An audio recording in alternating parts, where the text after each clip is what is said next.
ವಿಜಯನಗರ ಜಿಲ್ಲೆಯ ನಾಗರಕಟ್ಟೆಯಲ್ಲಿ ಅರ್ಧಕ್ಕೆ ನಿಂತಿದ್ದಂತಹ ಆಸ್ಪತ್ರೆ ಕಟ್ಟಡ ಈ ಕುರಿತಂತೆ ನಿಮ್ಮ ಕರ್ನಾಟಕ ನ್ಯೂಸ್ ಬೀಟ್ ಸುದ್ದಿಯನ್ನ ಬಿತ್ತರಿಸಿತ್ತು. ಕರ್ನಾಟಕ ನ್ಯೂಸ್ ಬೀಟ್ನ ಮತ್ತೊಂದು ಬಿಗ್ ಇಂಪ್ಯಾಕ್ಟ್ ಇದಾಗಿದೆ.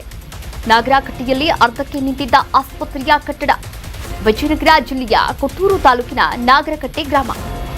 ಆಸ್ಪತ್ರೆಯ ಬಿಲ್ಡಿಂಗ್ ಕಟ್ಟದೆ ಕಾಂಪೌಂಡ್ ನಿರ್ಮಾಣವನ್ನ ಮಾಡಲಾಗಿತ್ತು.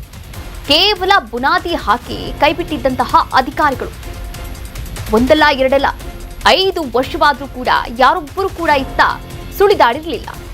ತಿಂಗಳ ಹಿಂದಷ್ಟೇ ಕರ್ನಾಟಕ ನ್ಯೂಸ್ ಬೀಟ್ ವಿಸ್ತೃತ ವರದಿಯನ್ನ ಮಾಡಿತ್ತು. ಈ ಕುರಿತಂತೆ ಕರ್ನಾಟಕ ನ್ಯೂಸ್ ಬೀಟ್ ವರದಿಯ ಬಳಿಕ ಅಧಿಕಾರಿಗಳು ಭೇಟಿಯನ್ನ ಕೊಟ್ಟಿದ್ದಾರೆ. ನಾಗರಕಟ್ಟೆಗೆ ಆಯುಷ್ಯ ಇಲಾಖೆಯ ಅಧಿಕಾರಿಗಳು ಭೇಟಿಯನ್ನ ಕೊಟ್ಟಿದ್ದಾರೆ. ಜಿಲ್ಲಾ ಆಯುಷ್ಯ ಅಧಿಕಾರಿ ಡಾಕ್ಟರ್ ಫಣೀಂದರ್ ಭೇಟಿಯನ್ನ ಕೊಟ್ಟು ಪರಿಶೀಲನೆಯನ್ನ ಕೂಡ ಮಾಡಿದ್ದಾರೆ. KRITL ಇಂಜಿನಿಯರ್ ಕೂಡ ಭೇಟಿಯನ್ನ ಕೊಟ್ಟಿದ್ದಾರೆ. ಕೂಡ್ಲಿಗಿ KRITL ಇಂಜಿನಿಯರ್ ರಾಮಚಂದ್ರಪ್ಪ ಭೇಟಿಯನ್ನ ಕೊಟ್ಟಿದ್ದಾರೆ. ಪರಿಶೀಲನೆಯನ್ನ ಕೂಡ ಮಾಡಿದ್ದಾರೆ. ಆಯುಷ್ಯ ಆಸ್ಪತ್ರೆ ಕಟ್ಟಡ ಕಾಮಗಾರಿ ಪರಿಶೀಲನೆಯನ್ನ ಕೂಡ ನಡೆಸಿದ್ದಾರೆ. ಕೂಡ್ಲಿಗಿ KRITL ಅಧಿಕಾರಿಗಳು ಮಾಹಿತಿಯನ್ನ ಕೂಡ ಪಡೆದುಕೊಂಡಿದ್ದಾರೆ. ಈ ಬಗ್ಗೆ ನಿಮ್ಮ ಕರ್ನಾಟಕ ನ್ಯೂಸ್ ಬೀಟ್ ಕೆಲವು ದಿನಗಳ ಹಿಂದೆ ಒಂದು ವರದಿಯನ್ನು ಮಾಡಿತ್ತು. ವಿಜಯನಗರ ಜಿಲ್ಲೆಯ ಕೊಟ್ಟೂರು ತಾಲೂಕಿನ ನಾಗರಕಟ್ಟೆ ಗ್ರಾಮದಲ್ಲಿ ಬರೀ ಬುನಾದಿಯನ್ನ ಹಾಕಿ ಒಂದು ಆಸ್ಪತ್ರೆಯ ಕಟ್ಟಡವನ್ನ ಅರ್ಧಕ್ಕೆ ನಿಲ್ಲಿಸಲಾಗಿದೆ, ಬುನಾದಿಯನ್ನ ಹಾಕಿ ಎನ್ನುವಂತಹ ಆ ಒಂದು ಸುದ್ದಿ.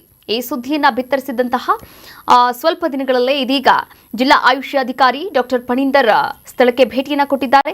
ಹಾಗೆ ಅಲರ್ಟ್ ಆಗಿದ್ದಾರೆ. ಈ ಬಗ್ಗೆ ಮಾಹಿತಿಯನ್ನ ಪಡೆದುಕೊಂಡು ಪರಿಶೀಲನೆಗೆ ಕೂಡ ಮುಂದಾಗಿರುವಂಥದ್ದು. ಈ ಒಂದು ವಿಚಾರಕ್ಕೆ ಸಂಬಂಧಪಟ್ಟಂತೆ ನಮ್ಮ ವಿಜಯನಗರ ಪ್ರತಿನಿಧಿ ರಾಜು ಎಂ ದೂರವಾಣಿ ಸಂಪರ್ಕದ ಮೂಲಕ ಜಾಯಿನ್ ಆಗ್ತಾ ಇದ್ದಾರೆ. ಮತ್ತಷ್ಟು ಅಪ್ಡೇಟ್ಸ್ ಕೂಡ ನೀಡ್ತಾ ಹೋಗ್ತಾರೆ.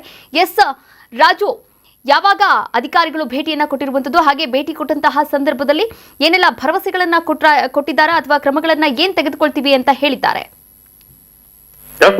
ವಿಜಯನಗರ ಜಿಲ್ಲೆಯ ಕೊಟ್ಟೂರು ತಾಲೂಕಿನ ಏನ್ ನಾಗರಕಟ್ಟಿ ಅನ್ನುವಂತ ಒಂದು ಗ್ರಾಮ ಬರುತ್ತೋ ಅಲ್ಲಿ ಆಯುಷ್ ಇಲಾಖೆಯಿಂದ ಮಂಜೂರಾಗಿರ್ತಕ್ಕಂತ ಒಂದು ಆಸ್ಪತ್ರೆಯ ಕಟ್ಟಡವನ್ನ ಕಟ್ಟಲಾಗ್ತಿತ್ತು.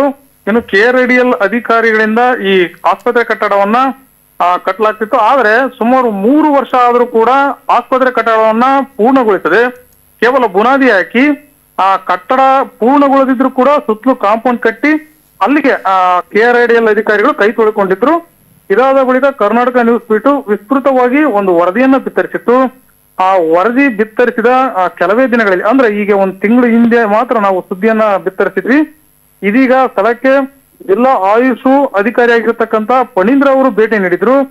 ಅಲ್ಲಿ ಸ್ಥಳ ಪರಿಶೀಲನೆ ಮಾಡಿ ಅದಾದ ನಂತರ ಕೂಡ್ಲಿಗಿಯಲ್ಲಿರ್ತಕ್ಕಂಥ KRITL ಕಚೇರಿಗೆ ಭೇಟಿ ನೀಡಿ ಆ KRITL ಅಧಿಕಾರಿಗಳ ಜೊತೆ ಒಂದು ಸಭೆಯನ್ನ ನಡೆಸಿದ್ರು.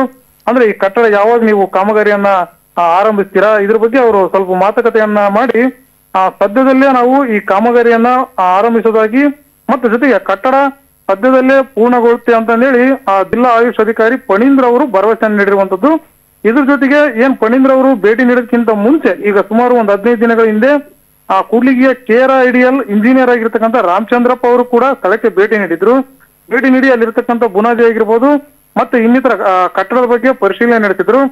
ಈ ಪರಿಶೀಲನೆ ನಡೆಸಿದಂತಹ KRITL ಅಧಿಕಾರಿಗಳ ಒಂದು ಮಾಹಿತಿ ಪ್ರಕಾರ ಈಗಾಗಲೇ ಆ ಬುನಾದಿ ಸಂಪೂರ್ಣ ಅಂದ್ರೆ ಕ್ವಾಲಿಟಿ ಇಲ್ಲ, ಆ ಕಟ್ಟಿದ್ದು ಕೂಡ ವೇಸ್ಟ್ ಆಗಿರುವಂತದ್ದು. ಹೀಗಾಗಿ ಬುನಾದಿಯನ್ನ ಮತ್ತೆ ಡೆಮೊಲಿಸ್ಟ್ ಮಾಡಿ ಹೊಸ ಬುನಾದಿ ಹಾಕಿ ಆನಂತರ ಕಟ್ಟಡವನ್ನ ಕಟ್ಟಲಾಗುತ್ತೆ ಅಂತಂದೇಳಿ ಆ KRITL ಅಧಿಕಾರಿಗಳಿಂದ ಮಾಹಿತಿ ಲಭ್ಯವಾಗಿರುವಂತದ್ದು. ಇನ್ನೇನು ಸದ್ಯದಲ್ಲೇ ಇನ್ನೊಂದು ವಾರದಲ್ಲಿ ಆ ಕಟ್ಟಡ ಕಾಮಗಾರಿ ಆರಂಭವಾಗುತ್ತೆ ಅಂತ ಅನ್ನೋ ಮಾಹಿತಿ ಲಭ್ಯವಾಗಿರುವಂತದ್ದು. ಕಾವ್ಯ. ಓಕೆ, ಥ್ಯಾಂಕ್ ಯು ರಾಜು ತಮ್ಮೆಲ್ಲ ಡೀಟೇಲ್ಸ್ಗೆ. ಕರ್ನಾಟಕ ನ್ಯೂಸ್ ಬೀಟ್ ಫಾಲೋ ಮಾಡಿ, ಸಬ್ಸ್ಕ್ರೈಬ್ ಮಾಡಿ.